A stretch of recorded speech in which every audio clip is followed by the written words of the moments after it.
আজিৰ যেটো আলোচনা অতি গুৰুত্বপূৰ্ণ বিষয় বেংক ব্যৱস্থা অৰ্থাৎ বেংক কি বেংক কেনেকৈ উৎপত্তি হৈছিলে ভাৰতবৰ্ষত বেংকৰ ইতিহাস কি আছিলে বেংকে কেনেকুৱা কাৰ্য সম্পাদন কৰে বেংকৰ শ্ৰেণীকৰণ কেনেদৰে কৰা হৈছে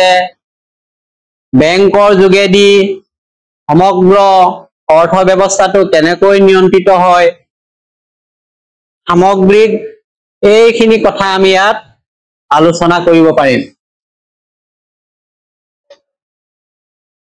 বেংক হৈছে এবিধ বিত্তীয় অনুষ্ঠান যি ঋণৰ ব্যৱসায় কৰে গতিকে বিত্তীয় অনুষ্ঠান বুলি প্ৰথমে আমি উল্লেখ কৰিব লাগিব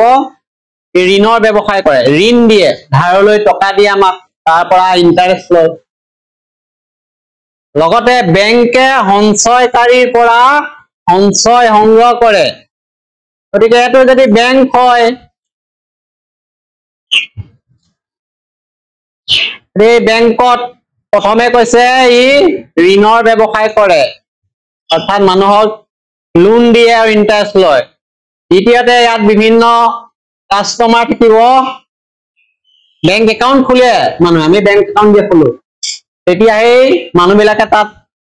পইচা জমা কৰে এটো সঞ্চয় কৰা বুলি কয় গতিকে বেংকে সঞ্চয়কাৰীৰ পৰা সঞ্চয় সংগ্ৰহ কৰে আৰু এই সংগ্ৰহিত সঞ্চয়খিনি যিসকলে ঋণ বিচাৰে তেওঁলোকলৈ আগবঢ়ায় কোনে কোনে বিচাৰিব ঋণ খেতিয়ক উদ্যোগপতি সাধাৰণ গ্ৰাহক ছাত্ৰ ছাত্ৰী অন্যান্য শ্ৰেণীৰ লোকসকলে এই ঋণ বেংকৰ পৰা লাভ কৰে আৰু ঋণ দিলে বেংকৰ কি হয় লাভ হয় বেংকে এনে ঋণ নিদিয়ে ধাৰ নিদিয়ে যাক ঋণ বা লোন দিয়ে তাৰ পৰা ইন্টাৰেষ্ট লয় সুদ লয় সেইকাৰণে তাৰ লাভ হয় যিসকলে বেংকৰ পৰা ঋণ লয়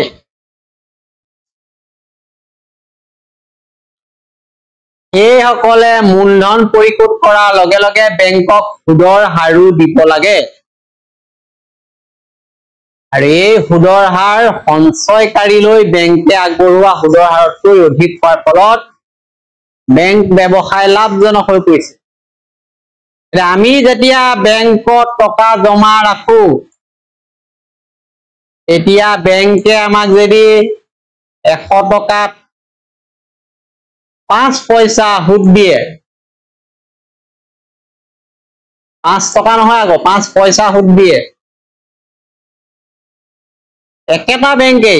আমি জমা ৰাখিলে দিয়ে আমাক 5 পইচা সুদ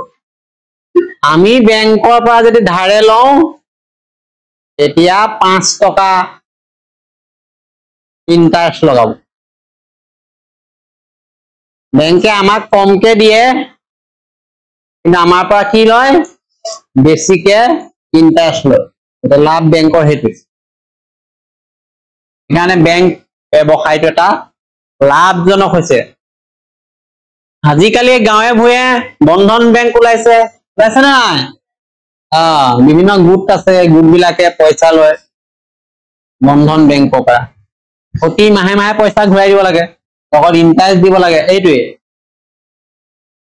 এই বেংকৰ কথা আমি কৈ আছো হয় কেনেকেনো উৎপত্তি হল এটো জনা উচিত আমি প্ৰথমতে মুদ্ৰাৰ যেতিয়া পঢ়িছিলো এতিয়া এই অৰ্থনীতিবিদজনৰ নাম পাইছিলো ৰাউথাৰ পাইছিলে নাই তেওঁ মুদ্ৰাৰ সংজ্ঞাটো দিছিলে বিনিময় মাধ্যম হিচাপে সাধাৰণ গ্ৰহণযোগ্যতা টকা মূল্যৰ মাপকাঠি ভঁৰাল হিচাপে বা ভাণ্ডাৰ হিচাপে কাম কৰা যিকোনো সামগ্ৰী মুদ্ৰা বুলি কৈছিলে এই একেজন অৰ্থনীতিবিদ ৰাউথাৰে কৈছে বেপাৰী হুনাৰী ঋণ দিওতা এই মহাজনসকলেই হল বেংকৰ পূৰ্বপুৰুষ বেপাৰী হুনাৰী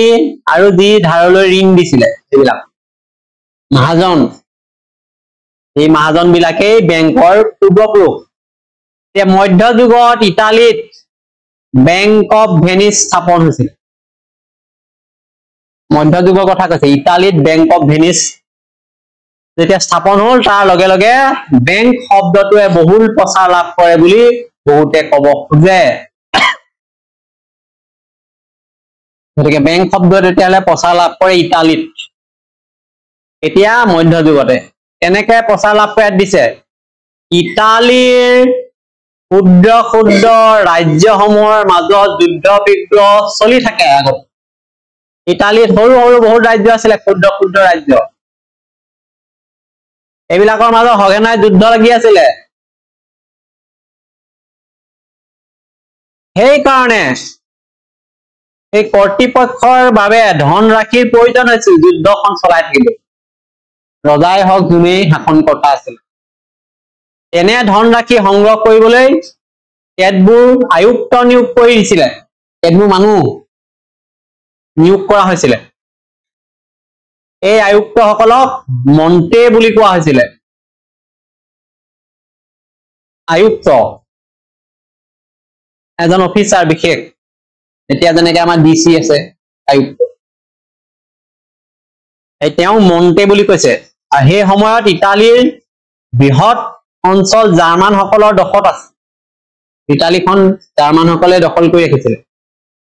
এই মন্ত্ৰী শব্দটো ঠাইতে জাৰ্মান বিলাকে বেংক শব্দটো আনিলে BANCK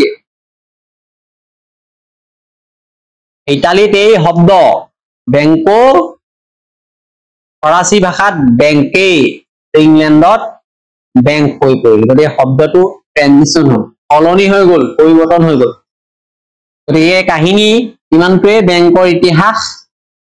যে ইটালীত সৰু সৰু যিবিলাক দেশীয় ৰাজ্য আছিলে ক্ষুদ্ৰ ক্ষুদ্ৰ সেইবিলাকৰ মাজত সঘনে যুদ্ধ লাগি থাকে গতিকে তাৰ কৰ্তৃপক্ষক টকা পইচাৰ জৰুৰী হৈয়ে থাকে এইকাৰণে সেই টকা পইচাবিলাক সংগ্ৰহ কৰিবলৈ এজন বিশেষ ব্যক্তি আয়ুক্তক নিয়োগ কৰিছিলে এইজনক বোলা হৈছিলে মন্ত্ৰী